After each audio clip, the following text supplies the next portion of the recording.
Halo, selamat pagi. Anda kini bergabung bersama saya Doni Hermatra dalam Berita Semarang. Rangkaian berita dan peristiwa aktual telah kami siapkan untuk Anda selama setengah jam ke depan.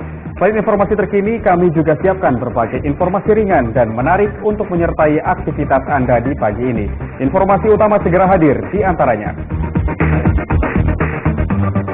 Peresmian Gedung Teknopark Pangan di Desa Dapurno, Kabupaten Grobogan dimeriahkan pameran berbagai macam pangan olahan hasil panen para petani lokal. Satu dari dua prasasti berbentuk batu besar yang ditemukan di Desa Tajuk, Kabupaten Semarang diduga peninggalan peradaban Jawa kuno pada abad ke-15 Masehi.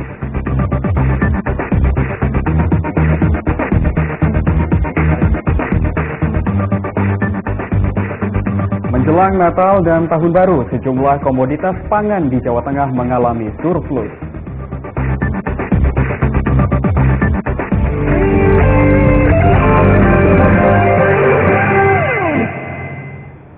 Kita ke informasi pertama. Peresmian Gedung Teknopark Pangan di Desa Dapurno, Kabupaten Grobogan dimeriahkan pameran berbagai macam pangan olahan hasil panen para petani lokal. Seluruh makanan terbuat dari bahan hasil panen petani Grobogan. Beragam olahan pangan dipamerkan saat peresmian Gedung Utama Teknopark Pangan di Desa Dapurno, Kabupaten Grobogan. Seluruh makanan terbuat dari bahan hasil panen petani Grobogan. Ada pula pangan kemasan yang diproduksi usaha mikro kecil menengah atau UMKM binaan Dinas Ketahanan Pangan Grobogan. Para perajin memang ditekankan untuk memanfaatkan potensi lokal sebagai pangan olahan yang bernilai jual. Dari singkong mokas itu untuk mencegah penyakit COVID pertama. Yang kedua, jadi kalau mie sehat namanya, itu dikonsumsi setiap hari, tak apa-apa. Kehadiran Teknopark Pangan ini bisa membantu petani dan pelaku UMKM. Adanya Teknopark ini luar biasa untuk membantu termasuk UMKM dan petani juga untuk menghasilkan olahan makanan ini, termasuk hari ini juga ada pameran-pameran ini yang saya lihat itu lebih bagus, lebih enak dan lezat, dan ini merupakan juga binaan dari Teknopark dan hampir 5 tahun, dan ini saya mengucapkan terima kasih dari ibu-ibu tadi UMKM bisa memberikan olahan makanan yang bagus dan bisa dipasarkan mungkin tidak hanya di Kabupaten Grobogan, di luar kabupaten. Produk olahan pangan Grobogan mampu menembus pasaran. Berbagai peralatan olahan makanan di Teknopark Pangan Grobogan, bantuan dari pemerintah pusat melalui Badan Pengkajian dan Penerapan Teknologi BPPT. Arif Nur melaporkan dari Grobogan. 5.000 lampu penerangan jalan umum tenaga surya akan menerangi seluruh desa di Kabupaten Kendal mulai tahun 2020. Proyek bantuan dari program Indonesia Terang ini tidak membebani anggaran pemerintah karena seluruhnya merupakan hibah perusahaan luar negeri. Peluncuran program Indonesia Terang di Kendal ini merupakan pertama kalinya di Jawa Tengah dengan sasaran 266 desa dan 20 kelurahan di 20 kecamatan. Tahap awal penerapannya dengan menempatkan 5.000 lampu penerangan jalan umum tenaga surya. Proyek bantuan dari program Indonesia Terang ini tidak membebani anggaran pemerintah karena seluruhnya hibah perusahaan luar negeri. Semuanya ya, semua kita bagi rata. Tapi rata-rata kan semuanya infrastrukturnya udah mulai bagus, kurang penerangan. Kelurahan baru. Iya dong. Anggaran dari mana, Bu? Iya, namanya juga bantuan. Ya. Jadi 5.000-an bagi rata, Bu ya? Iya, 5.000 bagi rata sesuai kebutuhan kita lihat. Jadi insya Allah kalau kita mampu menjaga, makanya minta sih antisipasinya supaya warga masyarakat Kabupaten Kendal semua ngejaga ya. Gitu. Ngejaga program ini, bantuan ini dijaga baik-baik, dapat bantuan itu dipertanggungjawabkan kan gitu ya. Ya, siapa tahu dapat bantuan lagi kan, alhamdulillah. Kendal terang mandiri gitu. Tenaga surya. Untuk perawatannya sendiri nanti sebelah siapanya? Ya, perawatan serangan kemana, Bu? Kalau perawatan ini tenaga surya kan nggak pakai perawatan doang. Paling kan pengecekan program-programnya aja. Kayaknya ada maintenance dari sana atau nanti kita bicarakan. Desa 10.000 itu? Hah? Penambahan 10.000. Ya namanya juga kan bercita-cita ya kan, siapa tahu ditambah, alhamdulillah. Targetnya Bu, terpasang semua? Targetnya, kalau aku sih targetnya nggak ada. Kita ke informasi lain, 2 prasasti berbentuk batu besar ditemukan di Desa Tajuk, Kabupaten Semarang. Salah satu prasasti diduga peninggalan peradaban Jawa kuno atau periode menjelang runtuhnya Kerajaan Majapahit pada abad ke-15 Masehi.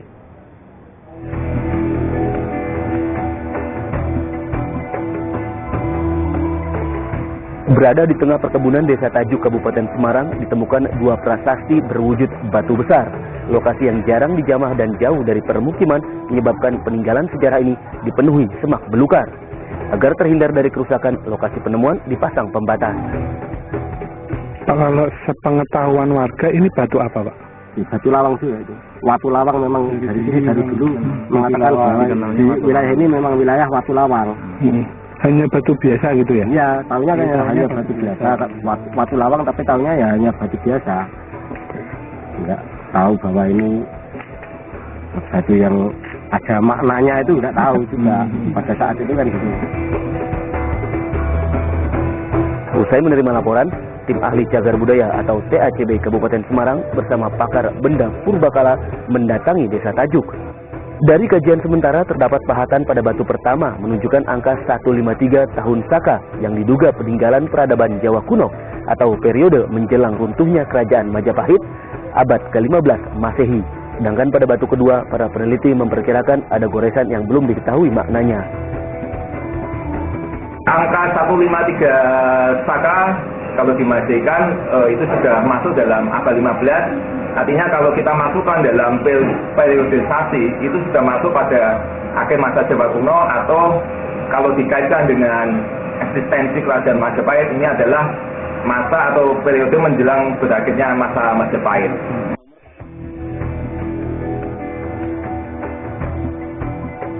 Tim peneliti TACB akan terus mengkaji temuan prasasti Watu Lawang ini bersama Balai Pelestarian Cagar Budaya Jawa Tengah. Hasil kajian prasasti Watu Lawang bakal menjadi cagar budaya Kabupaten Semarang.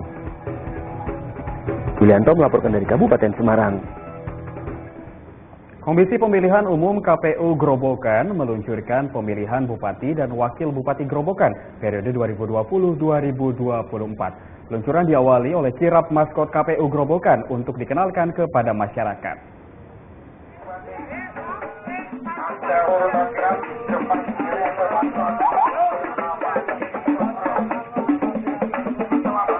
Kirap Ki Sugro, maskot Komisi Pemilihan Umum KPU Grobogan, mengawali peluncuran pemilihan Bupati dan Wakil Bupati Grobogan periode 2020-2024. Kirap Ki Sugro alias Suara Grobogan bermula dari pendopo Kabupaten Grobogan menuju kantor KPU Grobogan. Kegiatan ini salah satu upaya KPU Grobogan meningkatkan jumlah partisipasi pemilih pada pemilihan kepala daerah 23 September 2020. Grobogan memiliki target sebesar 80% dari total daftar pemilih tetap. Ki Sugro itu kan jadi dari kata, ya kata itu lambang dari itu makhluk yang tangguh. Kondisi kering pun masih bisa hidup, hujan muncul gitu kan. Dan juga pakai topi itu melambang kita banyak ini petani. Terus Ki itu kan menandakan di Grobogan itu memang banyak tokoh panutan zaman-zaman dahulu ya. Ada Ki Ageng Selo, Ki Ageng Tarung, Ki Ageng Sundoro itu. Maskot Ki Sugro hasil lomba pembuatan maskot yang digelar KPU Grobogan. Dalam acara ini turut diserahkan hadiah kepada pemenang lomba maskot dan jingle Pilkada 2020. Arif Nur melaporkan dari Grobogan. Menjelang Natal dan Tahun Baru, sejumlah komoditas pangan di Jawa Tengah mengalami surplus.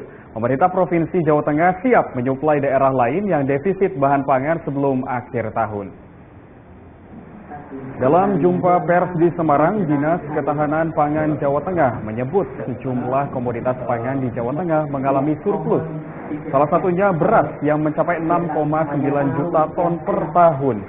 Sementara konsumsi beras masyarakat hanya 3,2 juta ton per tahun, sehingga kelebihan produksi hanya 3,6 juta ton. Pemerintah Provinsi Jawa Tengah siap menyuplai daerah lain yang defisit bahan pangan sebelum akhir tahun. Ketersediaan dapat dianggap aman. Kemudian distribusi ini menjadi hal yang terus kita antisipasi karena distribusi ini menyangkut kepada nanti aspek harga. Jadi kalau supply, demand, distribusi, nanti yang penting adalah harga ini tidak boleh melebihi dari kemampuan kita. Karena kalau harga naik terlalu tinggi, nanti munculnya adalah inflasi. Nah, inflasi ini menjadi hal yang harus kita cegah.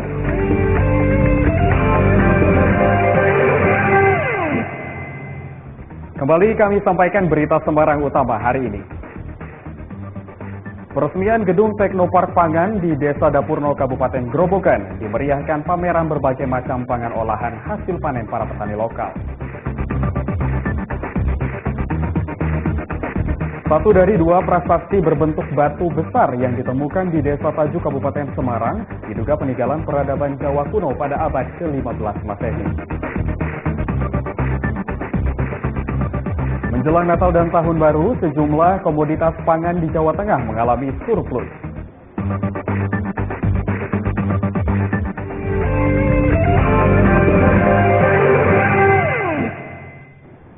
Persaingan kerja semakin ketat seiring perkembangan industri. Generasi milenial harus lebih produktif dan inovatif menciptakan lapangan pekerjaan dengan memanfaatkan kemajuan teknologi.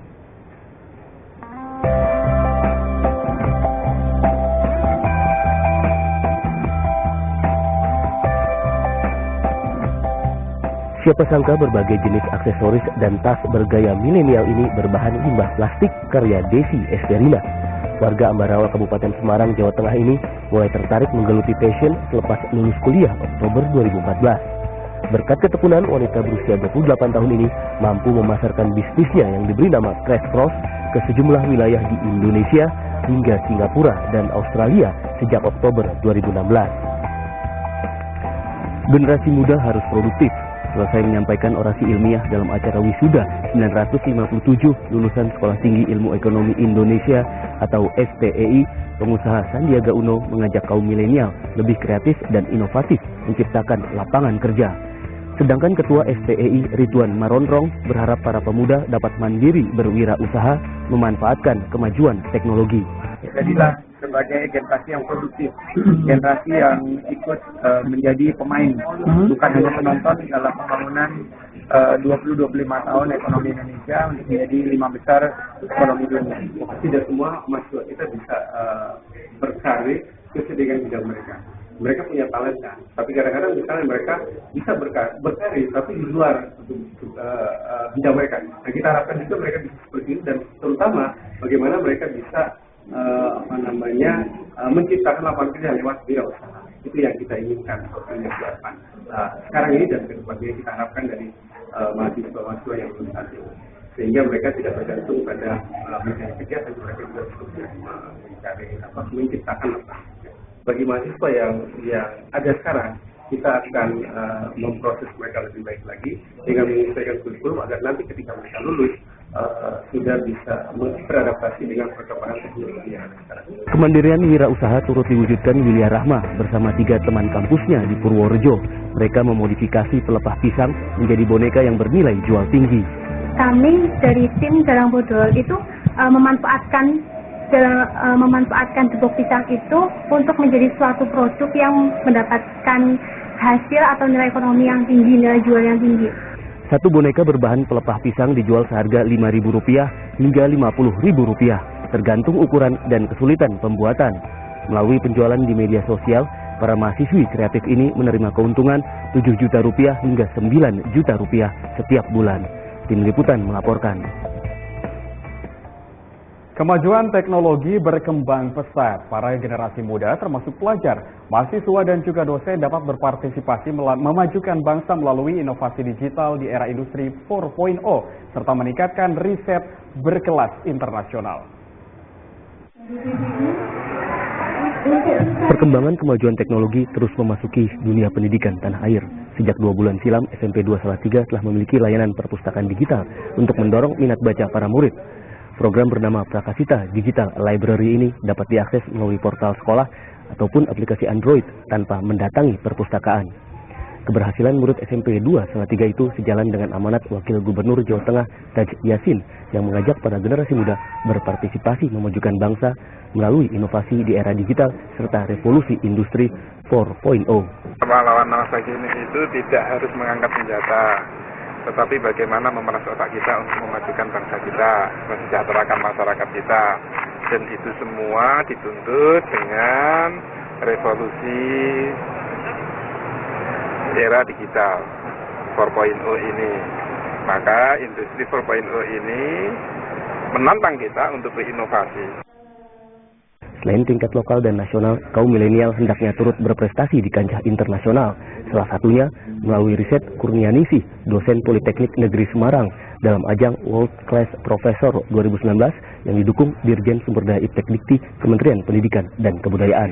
Harapan dari program ini untuk teman-teman di Politeknik Negeri Semarang mampu meningkatkan gairah untuk menulis dan juga publish di high impact journal, juga meningkatkan gairah untuk research yang berkelas dunia, world class research.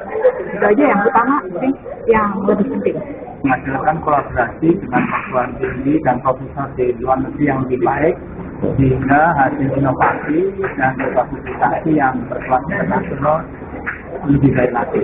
Kita berkeinginan inovasi-inovasi baru akan ditemukan untuk bisa nantinya berhasil dan bisa meningkatkan kesejahteraan masyarakat atau juga ekonomi.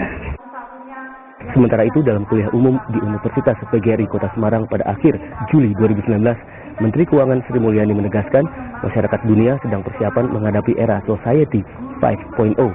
Menurut Sri Mulyani, Society 5.0 merupakan lanjutan revolusi industri 4.0 dengan corak kehadiran teknologi informasi sekaligus artificial intelligence yang berkembang pesat. Tim Liputan melaporkan. Kita ke informasi lain, polisi menangkap seorang tukang parkir di Kota Salatiga karena mengkonsumsi ganja dan tembakau gorila. Saat menggeledah rumah tersangka, polisi menyita 1 linting tembakau gorila dan 1 paket berisi daun serta biji ganja. Satuan Reserse Narkoba Polres Salatiga meringkus Wahyu Febri Fanaya karena menggunakan tembakau gorila dan ganja. Saat menggeledah rumah juru parkir ini, polisi menyita 1 linting tembakau gorila dan 1 paket berisi daun serta biji ganja. Kepada penyidik, tersangka mengaku awalnya hanya membeli ganja dari teman seharga Rp50.000, kemudian mendapatkan bonus 1 linting tembakau gorila. Kamu pakai ganja? Coba-coba. Sebelumnya? Belum pernah, baru kali ini. Apa di mana? Teman, Pak. Berapa, Mas? Rp50.000. Dapat berapa banyak, Mas? Dapat 1 itu sama bonusnya. Bonus bisa gorila? Iya, Pak. Tapi yang enggak punya. Yang bersangkutan melakukan mengisap atau mengkonsumsi narkoba jenis ganja dan juga tembakau yang dinamakan gorila. Yang bersangkutan masih sampai saat ini masih kita kembangkan. Menurut pengakuan yang bersangkutan pemakai. Dan informasi tadi mengakhiri jumpa kita pagi ini. Atas nama rekan kerja yang bertugas, saya Doni Harmatra mengucapkan terima kasih atas kebersamaan Anda dan juga perhatian Anda. Selamat pagi, selamat beraktivitas, dan sampai jumpa.